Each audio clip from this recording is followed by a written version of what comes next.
हजारो जागा रिकाम्याच राहतील आणि आपलं जे अभियोग्यता धारकांचं शिक्षक होण्याचं स्वप्न आहे ते स्वप्नच राहील. आणि मित्रांनो, जेव्हा उद्या मुलं मोठी होतील आणि तेव्हा तुम्हाला विचारतील की बाबा तुम्ही तर एवढे शिकलात, एवढं तुम्हाला माहिती आहे, मग तुम्ही शिक्षक का नाही झालात?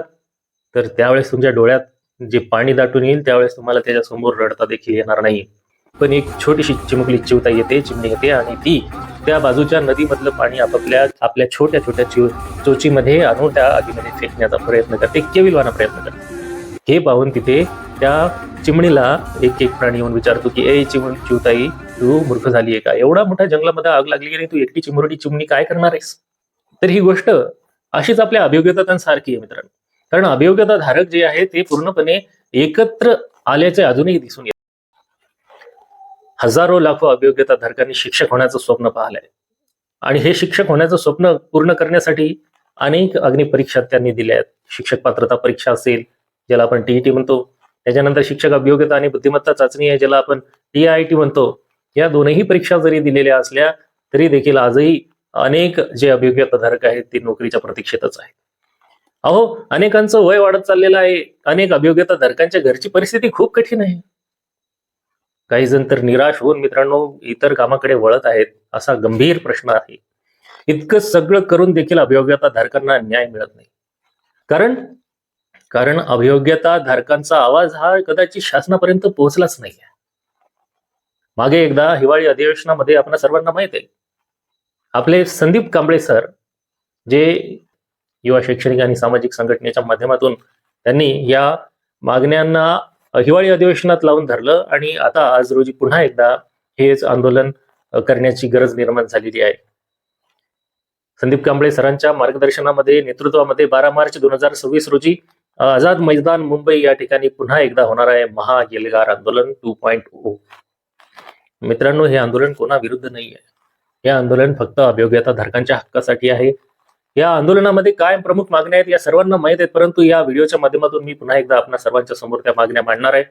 आणि या आंदोलनाला आपण मोठ्या संख्येने उपस्थित राहायला पाहिजेत का, या आंदोलनाला सपोर्ट केला गेला पाहिजेत, हे तुम्हाला व्हिडिओ पाहिल्याच्या नंतर निश्चित लक्षात येईल. आणि जर आंदोलनाला सपोर्ट केला गेला नाही किंवा विविध या मागण्या जर मांडायच्या असतील तर आंदोलनाशिवाय पर्याय नाही, हे आता निश्चित झालेलंच आहे. तरी देखील जर आंदोलनाला सपोर्ट केला गेला नाही तर काय होऊ शकते हे देखील तुम्हाला या व्हिडिओमध्ये शेवटी पाहायला मिळणार आहे. त्यामुळे व्हिडिओला शेवटपर्यंत पहा. चॅनलवर नवीन असाल तर चॅनलला सबस्क्राईब करून द्या.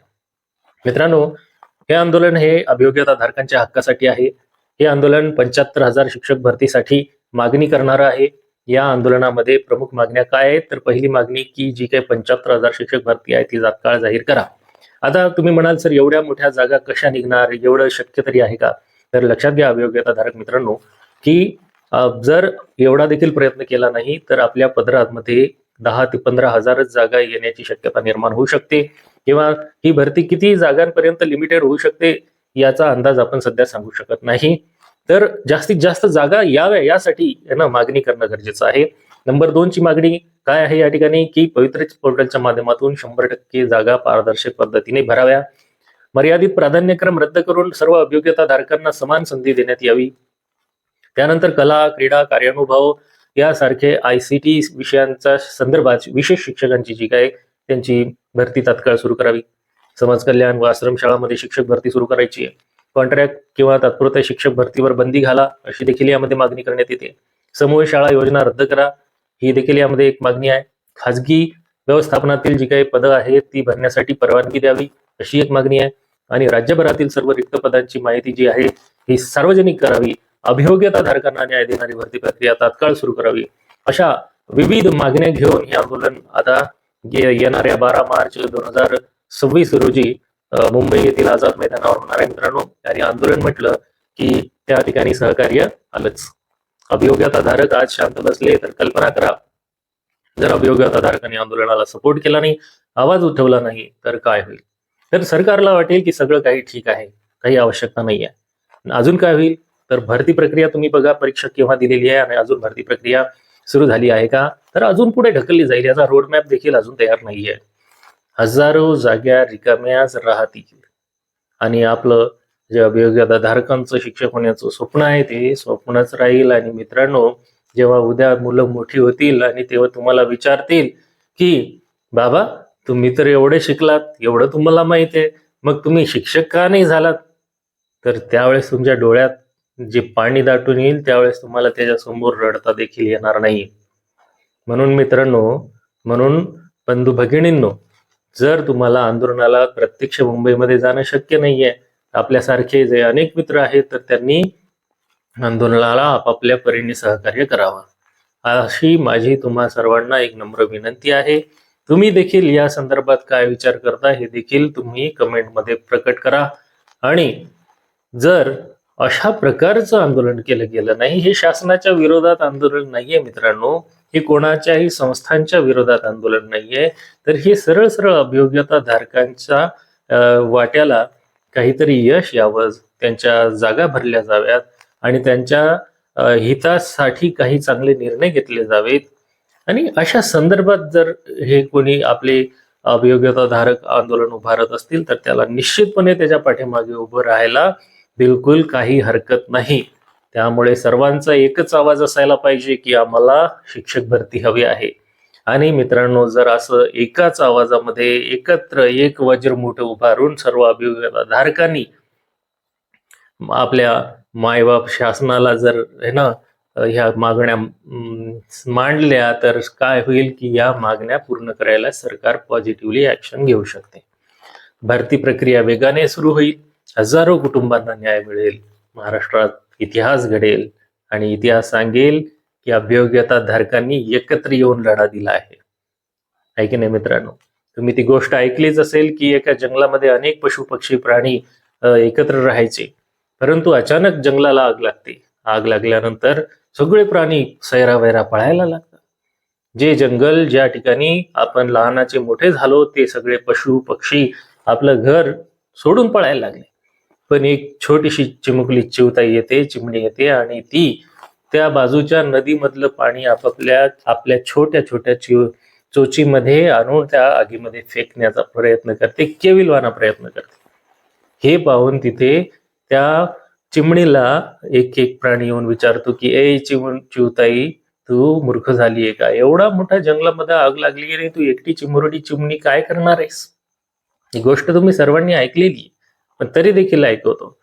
तर त्यावेळेस ती चिमणी म्हणाली की हे बघा मित्रांनो, हे जंगल आपलं आहे, या ठिकाणी आपण लहानाचे मोठे झालो आहोत आणि जर आज या जंगलाला वाचवण्यासाठी आपण प्रयत्न नाही केला तर आपण कुठे जाणार?